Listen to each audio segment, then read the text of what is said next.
The wax-coated petals of the bridal bouquet scraped across my right cheek with enough force to split my lower lip. A warm, metallic taste flooded my mouth. The suffocating scent of crushed white roses and baby's breath filled the air between us. "Even a thief like you should know when she is not welcome," my sister sneered. Her voice rang out sharp and clear over the silent ballroom. Hundreds of guests froze in their places. Cell phones lifted into the air all around the dance floor, their camera lenses aimed straight at my bleeding lip. I was 38 years old. I served as the president of Reed Family Catering, a regional business our father built from the ground up. I negotiated massive vendor contracts and managed 60 employees. But in that moment, standing under the crystal chandeliers of Bellwether Manor, I was nothing more than the villain in Sloane's perfectly crafted wedding narrative. My mother, Judith, stepped out from the cluster of stunned bridesmaids. She did not offer me a tissue.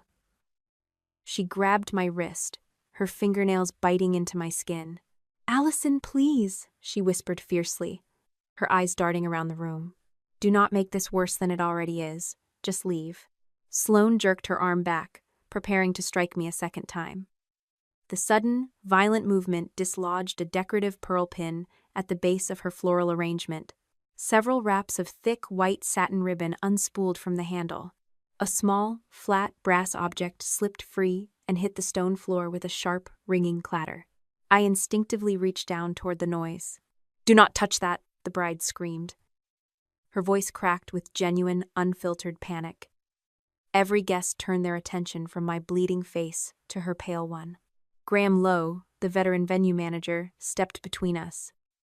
He bent down with a clean white handkerchief and scooped up the piece of metal. It was a standard service key. The letter C and the number 17 were stamped directly into the brass. There was no bulky metal tag attached, just the cold, hard instrument that had been hiding perfectly flat inside the ribbon of my sister's flowers. 2 uniformed security guards approached our circle. One of them politely asked if I would consent to a search of my evening bag. I did not fall to the floor. I did not cry. I wiped the blood from my chin with a folded linen cocktail napkin and placed my velvet clutch on the nearest high-top table.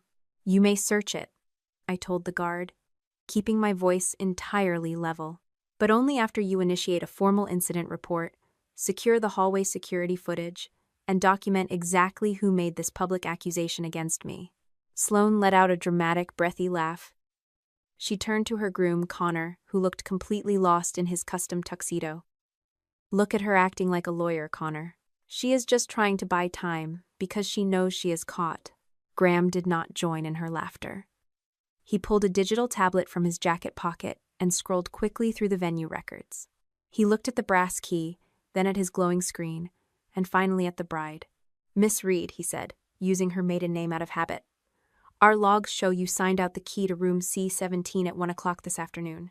The color instantly drained from Sloane's face. She recovered in less than a second. "Someone must have stolen it from the bridal suite," she cried out, pressing a hand to her chest. "Allison was in there earlier. She must have taken it." A bridesmaid in a pale pink dress shifted nervously on her feet. "Sloane," the young woman said quietly. "When we were taking photos, I told you the pearl pin on your bouquet was crooked. I tried to fix it, but you pulled away. You refused to let anyone hold your flowers, even while you were adjusting your heavy dress." Sloane glared at her friend, silencing the girl instantly. Graham gestured down the corridor. He asked security, the bride, the groom, my mother, and me to follow him. We left the whispering crowd behind and walked in absolute silence away from the opulent reception and into the old service wing. Room C17 was tucked away in a drafty hallway near the loading dock. As we walked, the reality of the trap settled over me. Sloane had planned this perfectly. Just 2 days ago, on Thursday afternoon, I had frozen her ability to create new vendor accounts and informed her that a forensic accountant would be coming into our office on Monday morning. She needed me to look like a thief before that audit began. She needed our mother and the board of directors to doubt my integrity. Graham inserted the small brass key into the lock. The mechanism clicked loudly. He pushed the heavy wooden door inward, revealing a small windowless storage space. Stacks of silver gift boxes, silk-wrapped packages, and a large acrylic card box full of cash envelopes sat neatly on a folding table. No one cheered for my innocence. The silence in that tiny room was infinitely heavier than the screaming in the ballroom had been. My mother, the 64-year-old chair of our company board, stared at the stolen gifts with her mouth slightly open. She had just watched her youngest daughter fabricate a felony in front of 300 people. Connor stared at the acrylic card box. He turned to his new wife, his voice completely hollow. "Sloane, why are our wedding gifts locked in a service closet?" Sloane did not miss a beat. "Tara," she gasped, covering her mouth with trembling hands. "Tara is obsessed with everything being perfect. My assistant must have moved them for safekeeping. I had absolutely no idea." Graham stepped backward and pulled the door shut, locking it firmly. He instructed the security guard to stand directly in front of the handle. "No one touches anything," the venue manager stated. "We will preserve the room and the camera footage per standard venue protocol." I looked at my mother, then at Sloane. I knew this was not just about wedding gifts, but I kept my focus on the immediate procedure. "I want a copy of the incident number," I told Graham. I did not demand my sister be arrested in her white gown. I just wanted the paper trail secured. Sloane realized the small audience in the hallway was no longer under her spell. She hiked up her heavy tulle skirt, ran back down the corridor toward the main reception area, and began sobbing loudly to the first group of guests she reached, wailing that I had ruined her special day. Graham watched her run. Then his radio earpiece buzzed. He pressed a finger to his ear, listening intently to a voice from the security desk. A strange expression crossed his face. He lowered his hand and turned to me, keeping his voice barely above a whisper. "The hallway camera shows who moved the gifts. It was not you." The music in the grand ballroom had stopped playing by the time we returned from the service hallway. Hundreds of guests stood in awkward clusters around tables still heavy with untouched wedding cake and half-empty champagne flutes. No one was eating. The silence felt thick and suffocating under the vaulted ceiling. Connor walked directly to the stage and quietly asked the bandleader to cancel the bouquet toss. Judith grabbed my elbow before I could reach the exit. Her manicured fingers dug tightly into my joint as she pulled me into a quiet alcove near the coat check. "You need to make an announcement," my mother whispered, keeping her voice tight and controlled. "Tell everyone this was a massive misunderstanding. Tell them you misread a situation and panicked. We can still save your sister's reputation if you take the blame right now." I stared at the woman who had raised me. She truly believed a temporary lie could fix the permanent crack spreading through our family. "No," I said softly, pulling my arm out of her grip. "I am not lying to protect a crime." I did not march to the microphone to defend myself. I simply turned and walked back toward the venue management office, where Graham had asked the immediate family to gather. Inside the small room, the harsh fluorescent lighting made Sloane look pale and frantic. Graham turned his computer monitor toward us.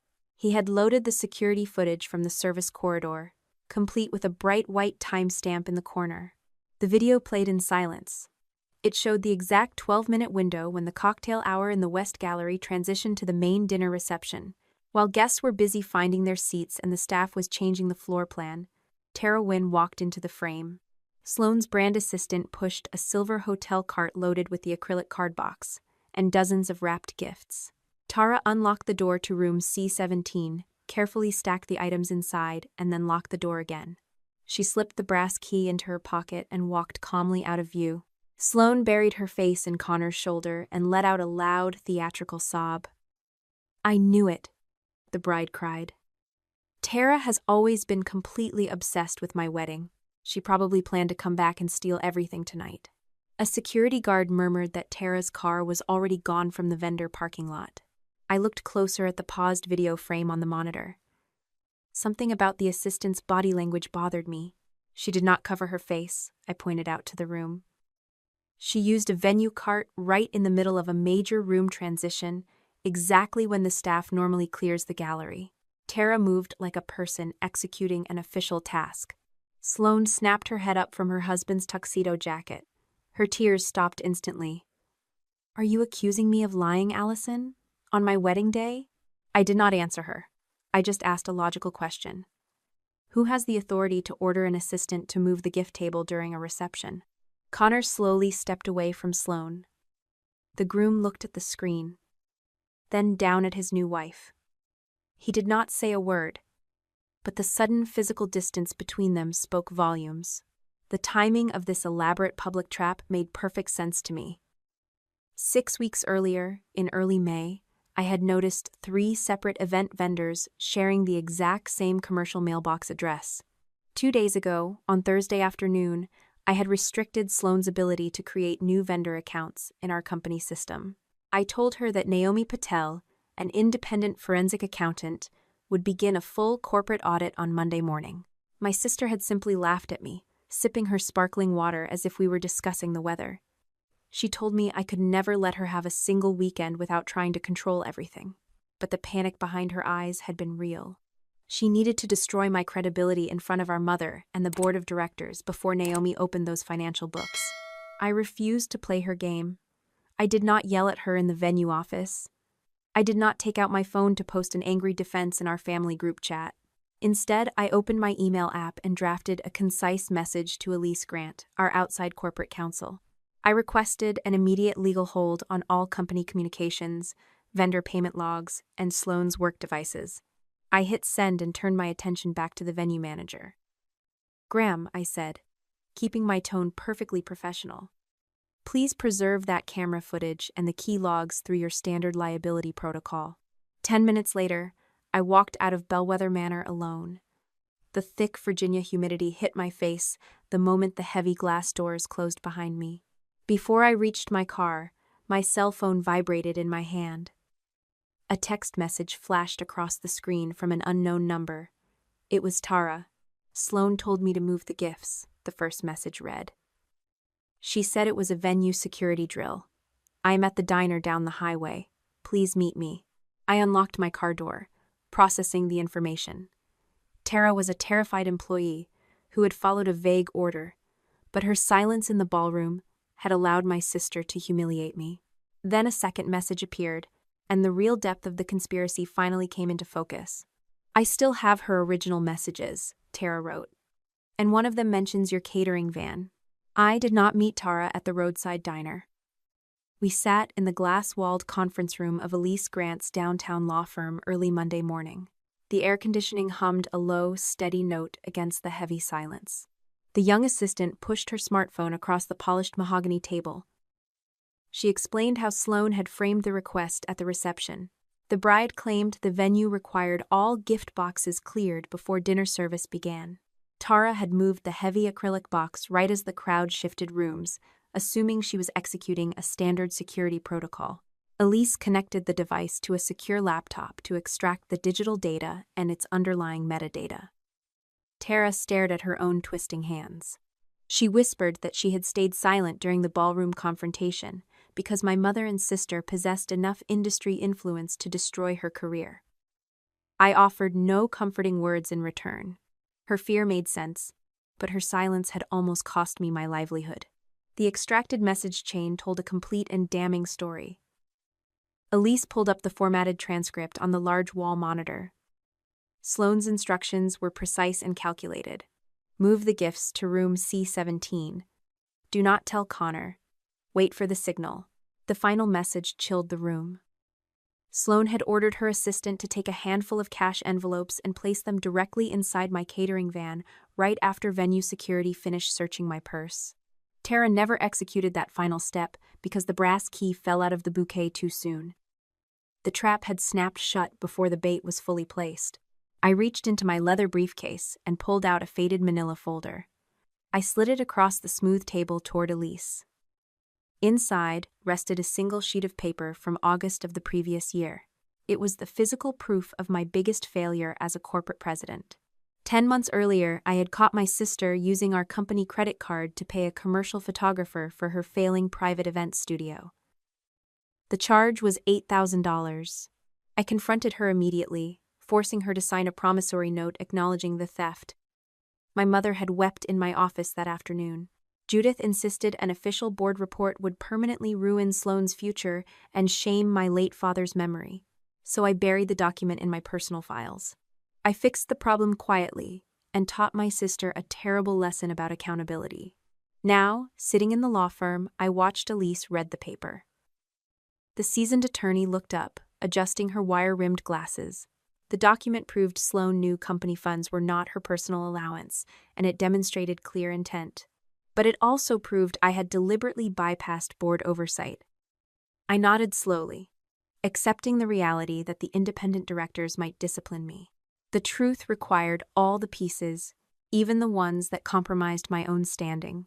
The sudden vibration of my phone broke the quiet of the conference room. The caller identification displayed my mother's name. I answered on speakerphone so Elise could document the conversation. Judith did not bother greeting me. She immediately declared Tara a liar who was trying to save her own skin. My mother threatened to convene an emergency board meeting to suspend my presidential authority if I continued this investigation.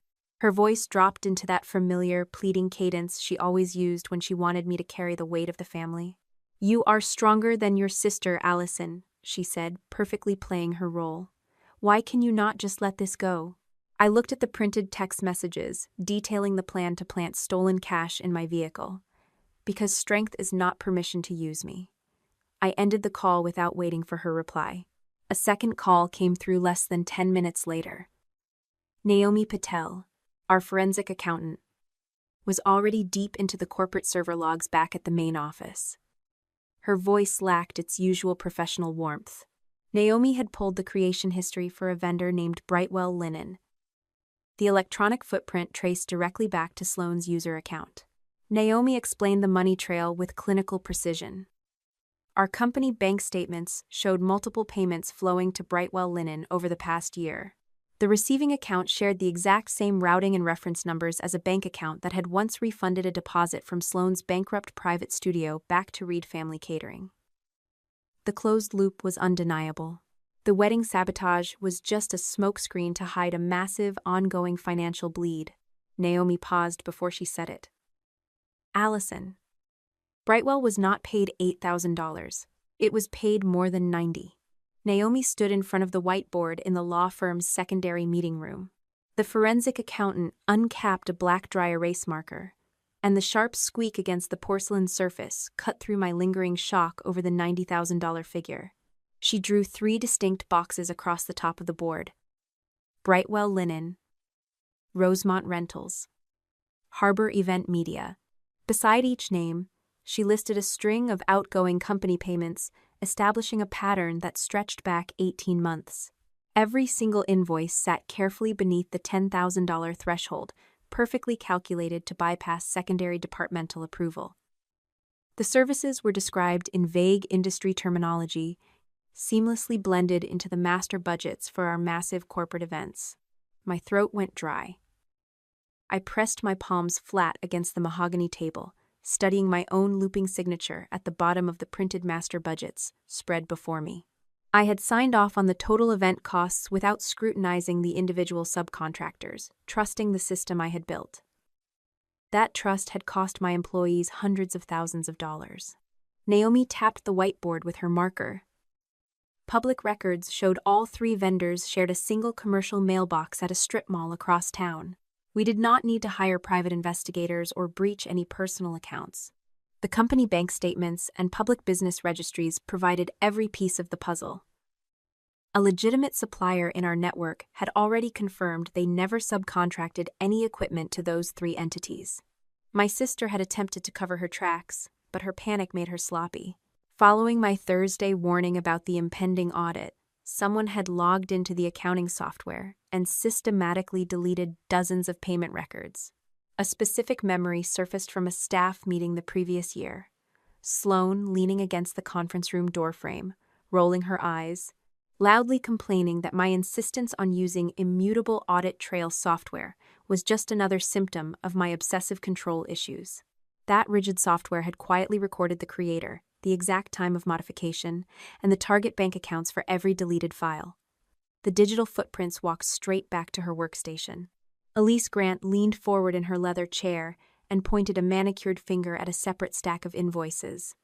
A cluster of rush payments carried my mother's electronic authorization.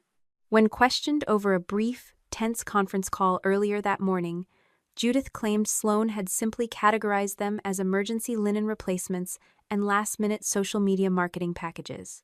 Yet the chairwoman of the board adamantly refused Elisa's request to surrender her personal mobile device for a routine data review. The refusal hung heavy in the air. The boundary between my mother's willful ignorance and active complicity began to blur, and a new wave of exhaustion settled over my shoulders. Naomi switched to a red marker, drawing my attention back to the board. She drafted a thick line connecting Harbor Event Media to a final wire transfer executed just 2 days before the wedding ceremony. The recipient was not a rental company or a linen supplier. The recipient was Bellwether Manor. The transfer amount was exactly $38,000. The heavy glass door to the conference room swung open before anyone could speak. Connor stood in the threshold, wearing a wrinkled dress shirt and carrying a thick leather portfolio. The groom did not look like a man enjoying his honeymoon.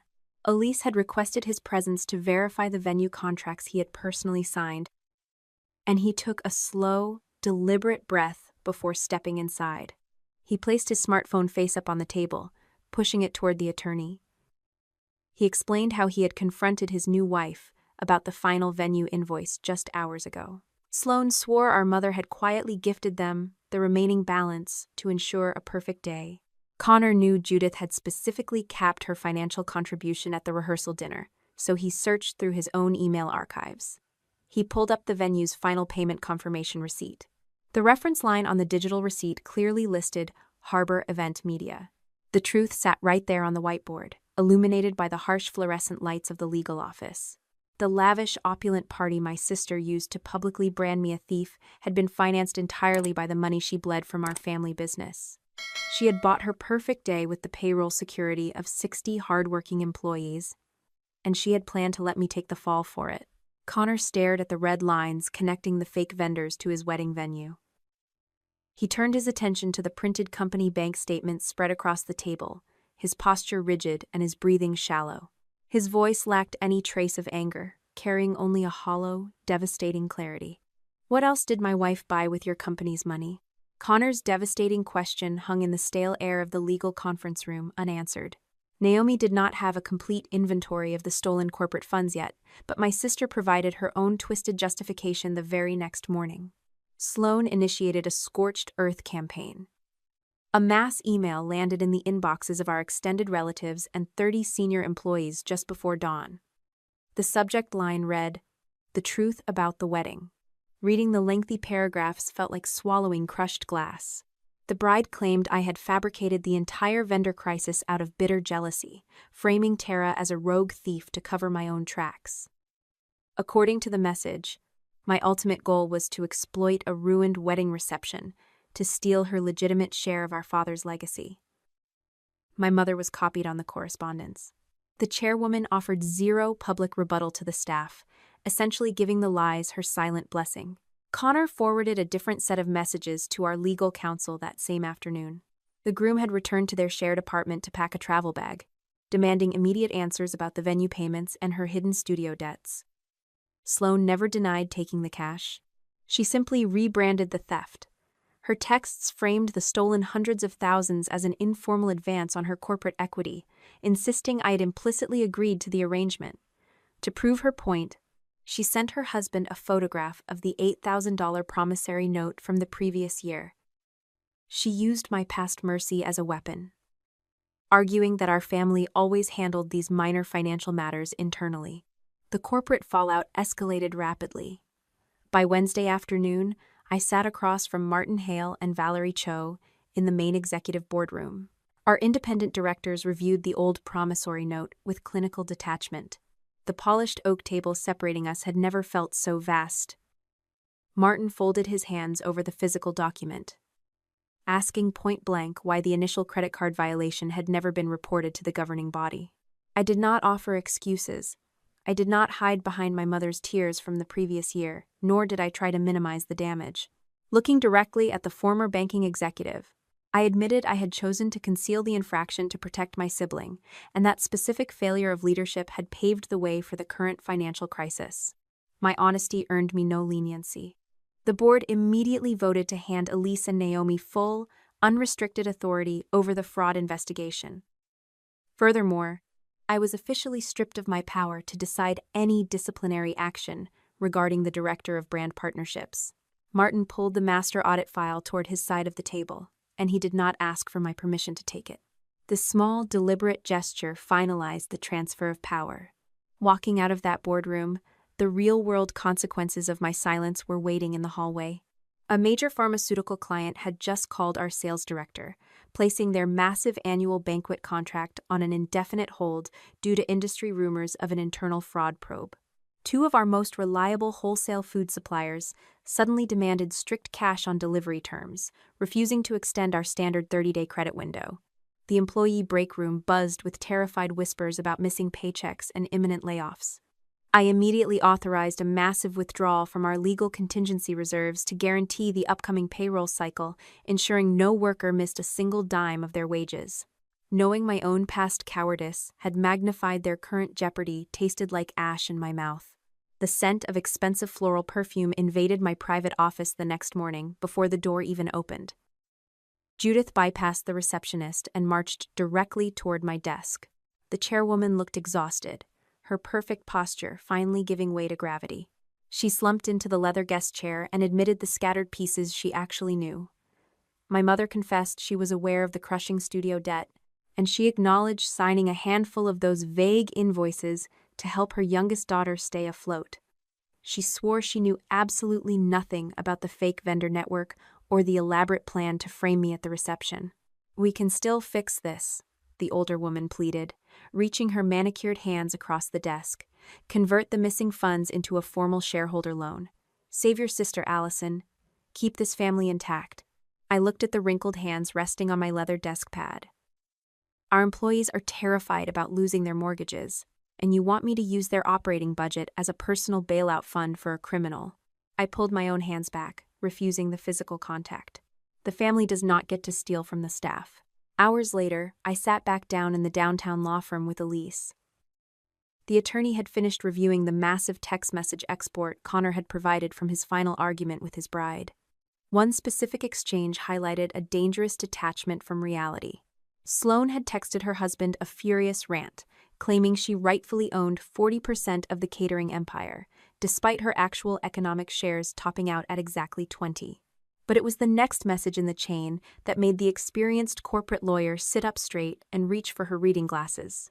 Elise turned her laptop screen toward me, tapping a fingernail against a blue text bubble sent at 2 a.m. "Do not worry about the accounting," the digital message read. "Allison always fixes the paperwork after the fact." The words sat there on the bright screen, exposing the core delusion that drove this entire disaster. Sloane did not view me as an innocent victim or a naive fool. She firmly believed I was the ultimate enabler.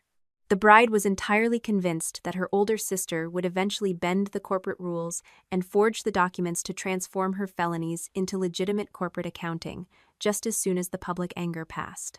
Elise leaned back in her heavy leather chair, a slow, calculated realization settling over her features. The lawyer steepled her fingers together, her voice dropping into a register of pure strategic focus. "We do not need to trick her," Elise told me, tapping the glowing screen one last time. "We need to give her one formal chance to explain, and let her assume you are still the exact same sister." The laser printer in the corner of the legal conference room hummed to life, spitting out 3 crisp sheets of heavy bond paper. The scent of warm toner drifted across the mahogany table. Elise Grant collected the pages, tapped their edges against the polished wood to align them perfectly, and slid the stack toward my chair. It was the formal notice of an internal corporate investigation. The black ink outlined the strict parameters of the upcoming interview, explicitly stating that the session would be recorded and monitored by company representatives. The document offered no promise of immunity, contained no guarantee against termination, and certainly made no mention of converting stolen corporate funds into a personal family loan. A junior associate sitting next to Elise shifted uncomfortably in his leather chair. He cleared his throat and suggested an alternative approach. The young lawyer proposed that I play the role of the forgiving older sibling, advising me to smile and offer fake sympathy to lower my sister's guard. If I made her believe I was going to cover the missing money, he argued, she would confess to everything on tape much faster. I felt a sudden, sharp ache in my jaw. I had spent my entire adult life watching my family manipulate each other with empty promises, and I refused to bring that exact same poison into this room. No, I told the associate, keeping my voice flat and completely devoid of warmth. I will not speak a single word that I do not intend to honor. There will be no acting, and there will be no fake amnesty. Elise held up a hand, silencing her junior colleague before he could argue the strategy. The seasoned corporate attorney looked at me with a steady, calculating gaze, completely understanding the boundary I had just drawn in the sand. She reached out and tapped a manicured fingernail against the top page of the notice. "Then we stick to the absolute, undeniable truth," Elise explained, adjusting her wire-rimmed glasses. "You will simply state that the board of directors cannot even begin to review any repayment proposal until they understand the full, documented scope of the missing funds. That is a factual statement. It implies a process, but it promises absolutely nothing about the final outcome." The strategy required me to offer a blank canvas and let the director of brand partnerships paint her own masterpiece of delusion. The resistance began the very next morning. The heavy oak door of my executive office swung open without a preliminary knock, hitting the rubber wall stop with a loud thud. Judith marched into the room, bringing the suffocating scent of expensive floral perfume and pure, unadulterated panic with her. My mother wore a stiff navy suit, her posture rigid as she closed the door behind her and leaned heavily against the wood. She demanded that I cancel the scheduled legal interview immediately. The chairwoman wanted to host a closed-door family meeting in her private dining room, without any attorneys present, and definitely without any recording devices running. She promised we could sort out the missing thousands over a pot of coffee, just like we always did. I did not stand up from my desk. I simply looked at the woman who had spent decades prioritizing the illusion of a perfect family over actual reality. "Unrecorded family meetings in your dining room are the exact reason our company is currently bleeding hundreds of thousands of dollars," I replied, organizing a stack of vendor files. "The independent directors have already mandated this formal process." The time for private coffee conversations expired the moment she tried to frame me for a felony in front of 300 wedding guests. Judith stepped away from the door, her hands trembling slightly as she gripped the back of a leather guest chair. The older woman deployed her final, desperate weapon. She warned me that if I forced her youngest child into a legal interrogation, the bride would never forgive me for the betrayal. I stopped organizing the files. I looked directly into my mother's eyes, feeling a strange, profound sense of quiet settle in the center of my chest. The heavy burden of keeping everyone happy suddenly felt completely irrelevant. "My decisions," I said softly, "are no longer built around whether or not she will forgive me." 4 days later, during the first week of July, the humid Virginia heat baked the asphalt outside the downtown law firm. Inside the main conference room, the climate control was set to a sharp, aggressive chill. Elise and Naomi had spent the previous hour staging the environment. The massive cardboard boxes filled with authentic bank statements, fake vendor invoices, and recovered audit logs were deliberately hidden away in an adjoining room.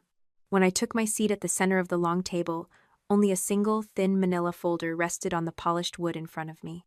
Sloane walked through the double glass doors at exactly 2 o'clock in the afternoon. I would learn later from outside counsel that she had flatly refused to hire her own defense attorney, firmly believing that securing legal representation would only make her look guilty to Connor.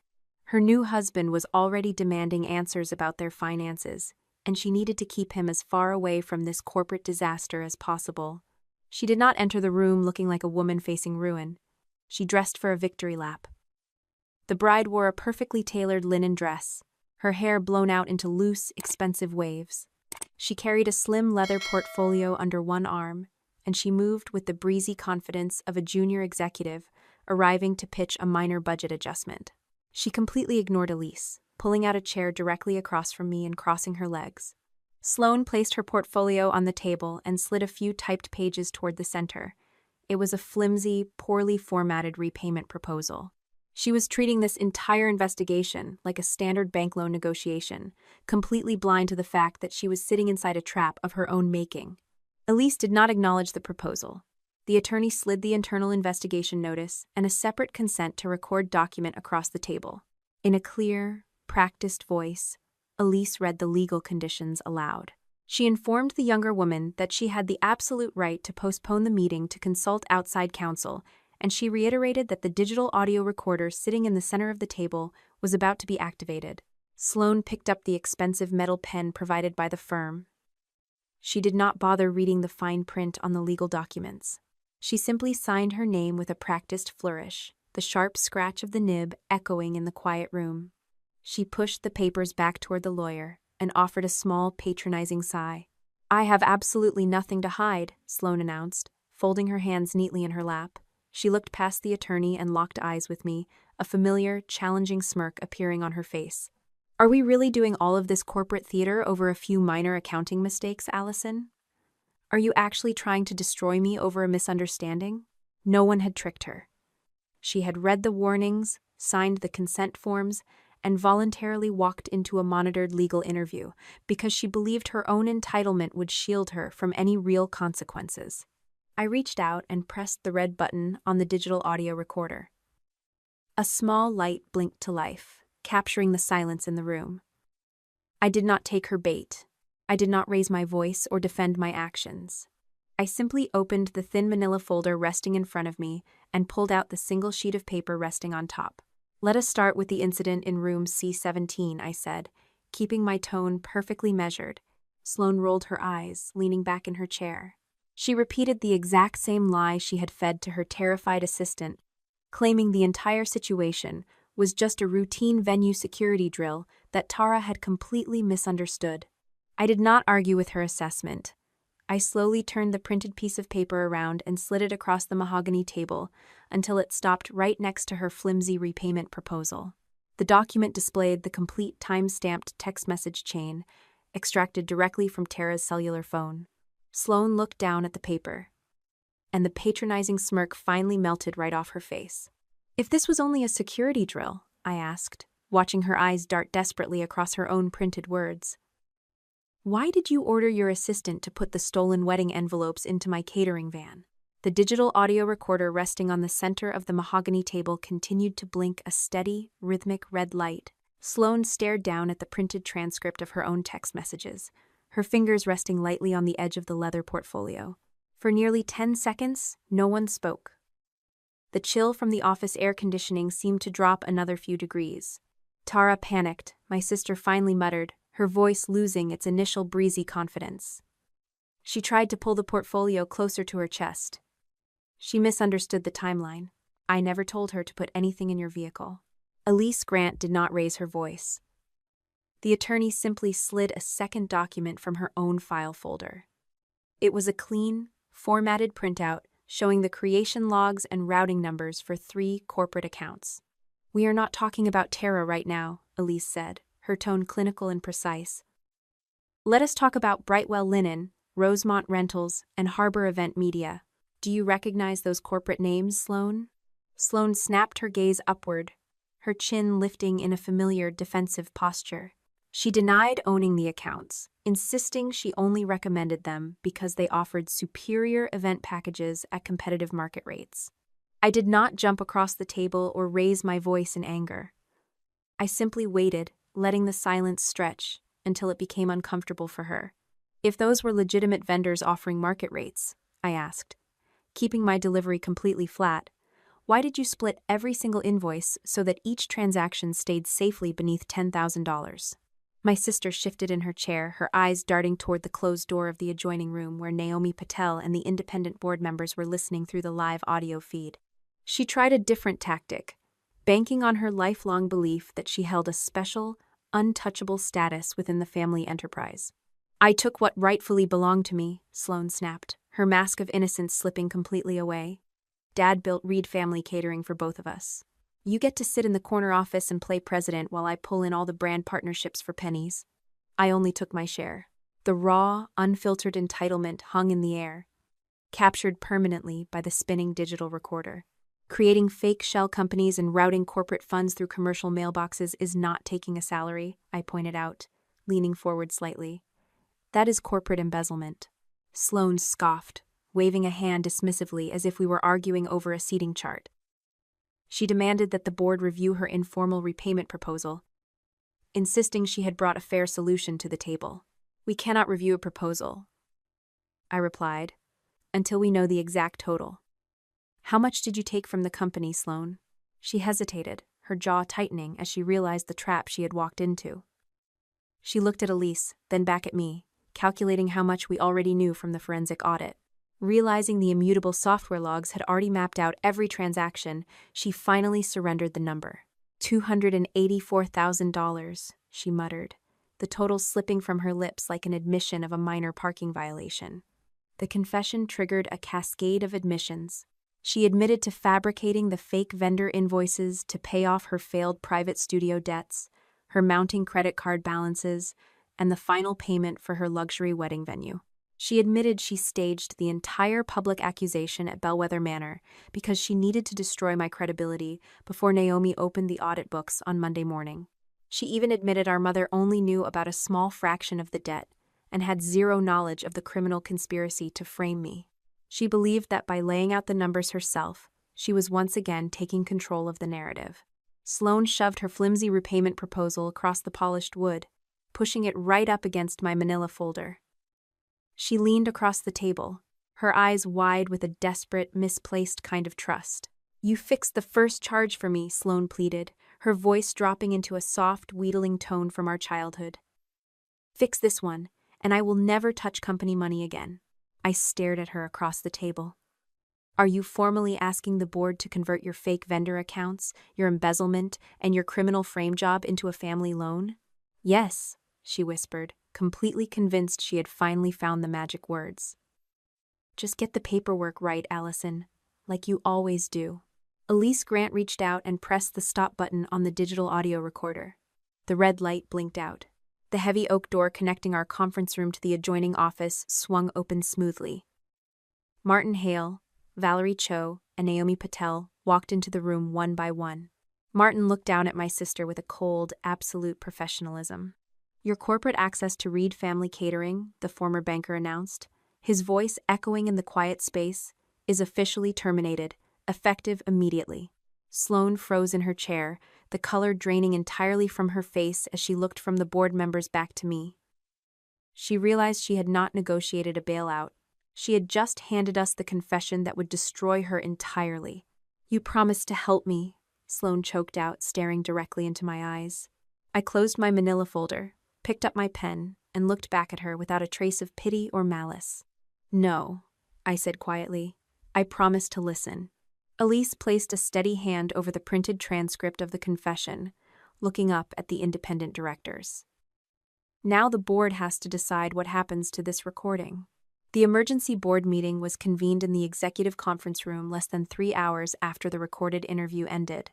The afternoon sun beat down against the tinted glass windows, casting long, stark shadows across the mahogany table where my fellow directors sat in tense silence. Elise Grant stood at the head of the room, outlining the preliminary forensic audit findings, the physical venue evidence recovered from Bellwether Manor, and the authenticated audio confession. When the formal motion to terminate my sister's corporate employment for just cause was brought to the floor, I immediately exercised my legal right to recuse myself from the vote. My mother glared at me from across the table. When Martin Hale called for the votes, Judith raised her hand and voted against termination, attempting to use her remaining influence to shield her youngest child. But her single vote was entirely powerless against the 2 independent directors. Martin and Valerie Cho voted solidly together, officially stripping the director of brand partnerships of her title, her access, and her career. The board did not stop at terminating employment. Moving swiftly through a separate agenda item, the independent directors initiated a formal internal review of Judith's own financial approvals, focusing heavily on the rushed invoices she had signed without verifying proper documentation. Within minutes, the chairwoman was stripped of her financial sign-off privileges. Before the meeting adjourned, the board formally requested that she step down from her position as chairwoman while a comprehensive external governance review was conducted. Judith slammed her palms flat against the wood, her voice shaking with bitter indignation as she looked at me. "You let strangers walk into your father's company and tear this family apart," she whispered, her eyes burning with resentment. Father appointed independent directors, precisely because he knew the family needed people who were not afraid to enforce the rules, I replied, my voice steady and unyielding. While the corporate machinery dismantled my sister's illusions of immunity, her personal life imploded with equal velocity. Connor had spent the afternoon reviewing the encrypted chat logs and financial statements forwarded by our legal team. He did not stage a dramatic confrontation at the corporate office. Instead, he returned to their upscale apartment while his wife was still dealing with the board's decision, packed 2 large suitcases, and left them by the front door. When Sloane returned home expecting comfort, her husband met her in the hallway. He told her plainly that what ended their marriage was not just the staggering financial theft or the hidden studio debts.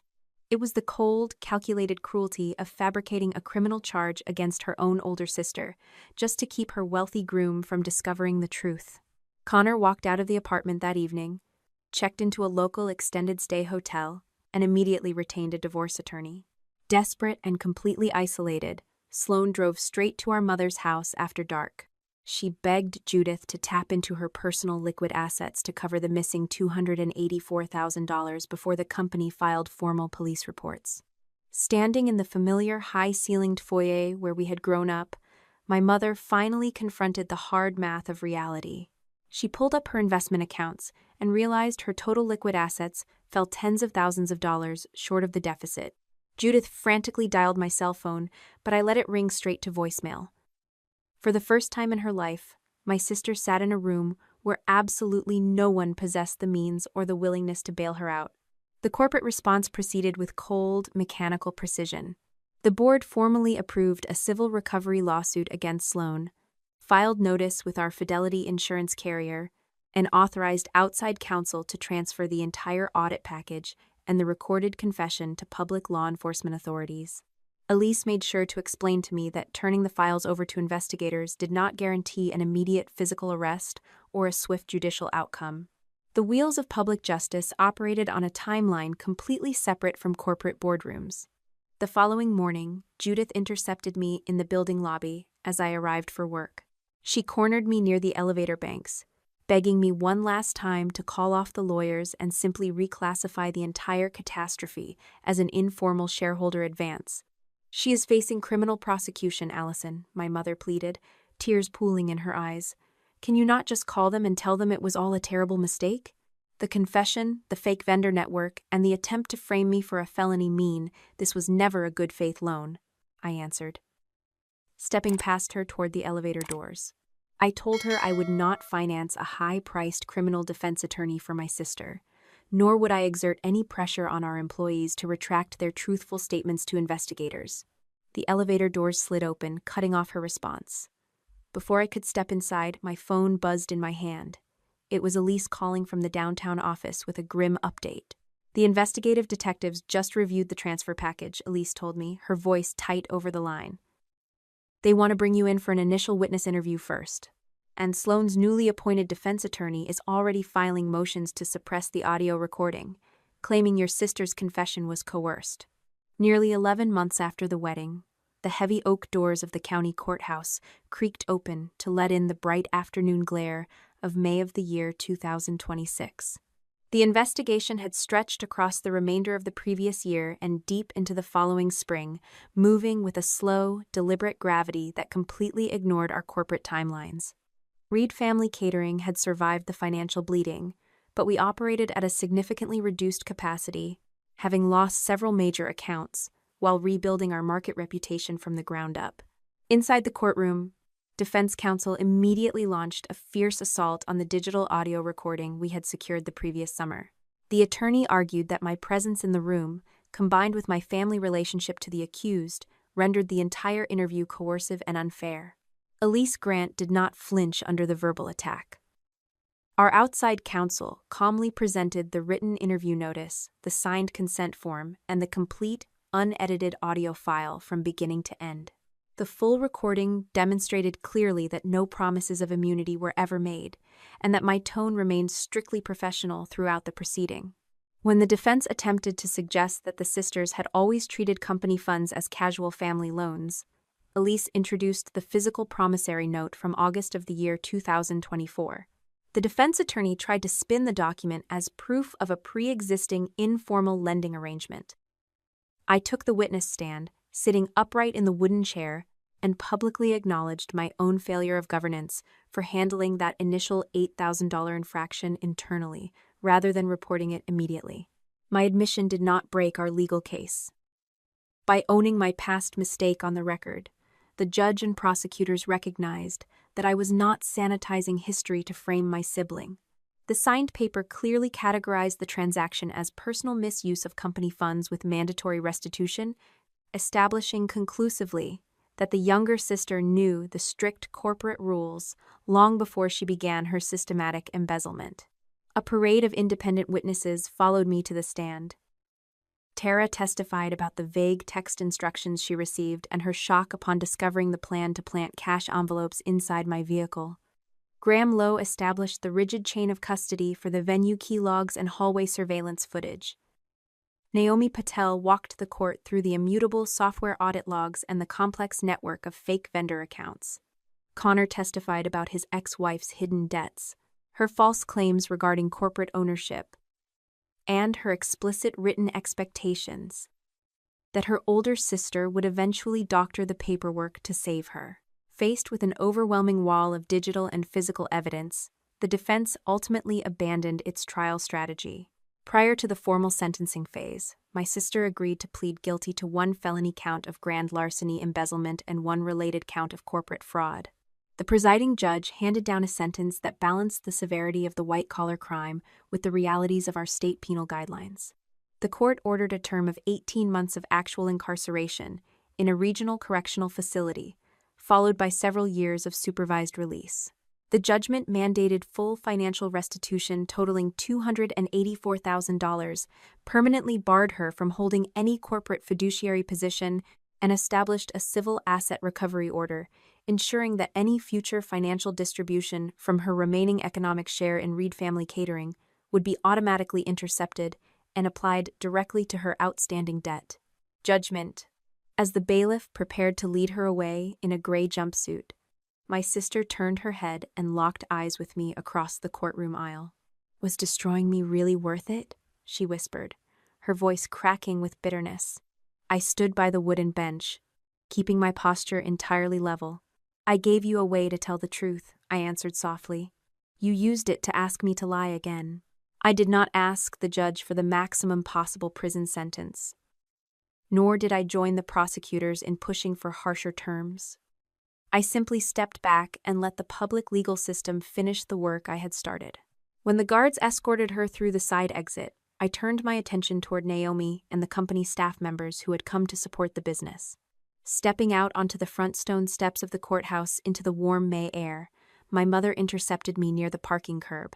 Judith crossed her arms tightly over her chest, her expression hardened by months of resentment. "She is paying for her mistakes behind bars right now," my mother demanded, her voice shaking with quiet fury. "How much longer are you going to punish this family?" The heavy summer heat of July of the year 2026 pressed against the tall glass windows of my office, turning the afternoon air thick and still.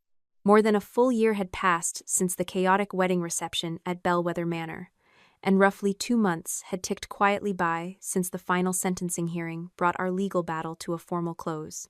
Reed Family Catering still stood proudly in the historic downtown district, but the business carried a smaller, leaner footprint. Insurance payouts and civil asset recoveries had covered only a fraction of our losses, meaning the company continued to absorb the true financial cost of the embezzlement over the long term. I had fundamentally changed the way I managed daily operations to ensure nothing like this could ever happen again. During our midsummer company meeting, I stood before our remaining 50 employees and addressed my past mistakes without evasion or excuse. I openly admitted that I had concealed my sister's initial financial infraction years earlier, and that my silence had ultimately placed everyone in the room at serious risk. I did not ask for their immediate forgiveness, knowing trust had to be earned back through consistent actions rather than empty words. Instead, I introduced a series of permanent structural safeguards, including mandatory dual approvals for all financial transactions, strict vendor verification protocols, anonymous reporting channels, and independent quarterly audits. To reinforce those new boundaries, I officially surrendered direct control over vendor onboarding to our newly appointed Chief Financial Officer. Handing over a heavy set of administrative office keys to another executive felt entirely foreign at first, but the physical gesture reminded me that true leadership did not require carrying every single operational burden alone. Being strong no longer meant acting as a shield for people who refused to protect themselves. My relationships with the other secondary players in this corporate tragedy settled into permanent, clearly defined distances.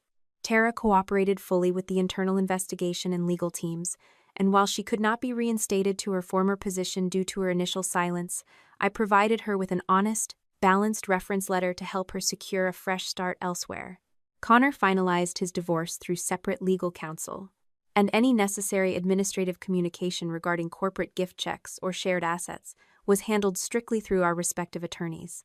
No romantic resolutions bloomed from the wreckage, and I preferred the quiet stability of that clean break. My mother struggled intensely to accept her diminished standing within the family and the company. Stripped of her board chairmanship and required by the independent directors to complete private counseling, Judith requested permission to return to the business in an honorary advisory capacity. I denied the request completely. I gently explained that while a mother-daughter relationship could slowly heal over time, corporate financial access was never meant to serve as proof of emotional affection. When she asked if I had finally found it in my heart to forgive my imprisoned sister, my response drew a sharp line between personal feelings and operational reality. Forgiveness remained an internal emotional journey, I told her, while criminal sentences, financial restitution, and firm personal boundaries belonged entirely to the realm of law and accountability. The mail carrier dropped a thick manila envelope onto my wooden desk on a quiet Tuesday afternoon. The return address indicated it came directly through the court-administered Civil Restitution Division. Inside rested a single company check representing my sister's very first mandatory restitution payment. The numerical amount was remarkably small, falling impossibly short of replacing everything she had systematically stolen over 18 months. There was no handwritten note of remorse tucked inside the envelope, no tearful apology, and no plea for understanding. I picked up the check, walked out of my private office, and handed the paper directly to our finance department to be deposited straight into our Employee Recovery Reserve Fund. I did not send the money back out of misplaced guilt, and I did not let the small sum reopen old wounds. Standing by the window of the conference room, I thought back to the glittering chandeliers of Bellwether Manor and the cold piece of metal that had slid across the stone floor. That flying bouquet had exposed much more than a hidden room full of stolen gift boxes. It had shattered the exhausting role I had voluntarily played for decades, forcing me to stop cleaning up messes I did not create. The first payment was small, and it certainly did not repair everything she had taken. But for the first time in my life, I did not send it back. I was not holding my family together anymore. I was finally refusing to let them pull me apart. When you spend your whole life acting as the shock absorber for everyone else's mistakes, you eventually realize that catching people when they fall is not always an act of love. Sometimes, it is just the thing that keeps them walking down a destructive path.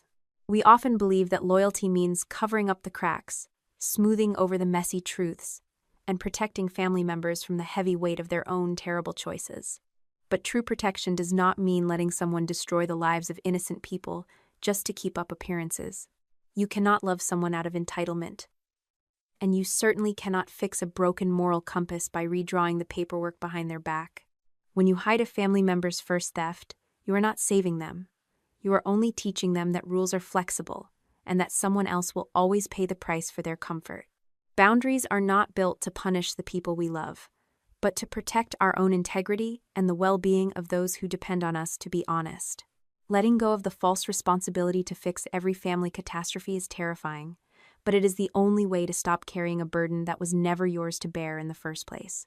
Have you ever found yourself covering for someone's mistakes just to keep the peace, only to realize you were helping them cause even more harm? And how did you finally decide to put down that heavy weight?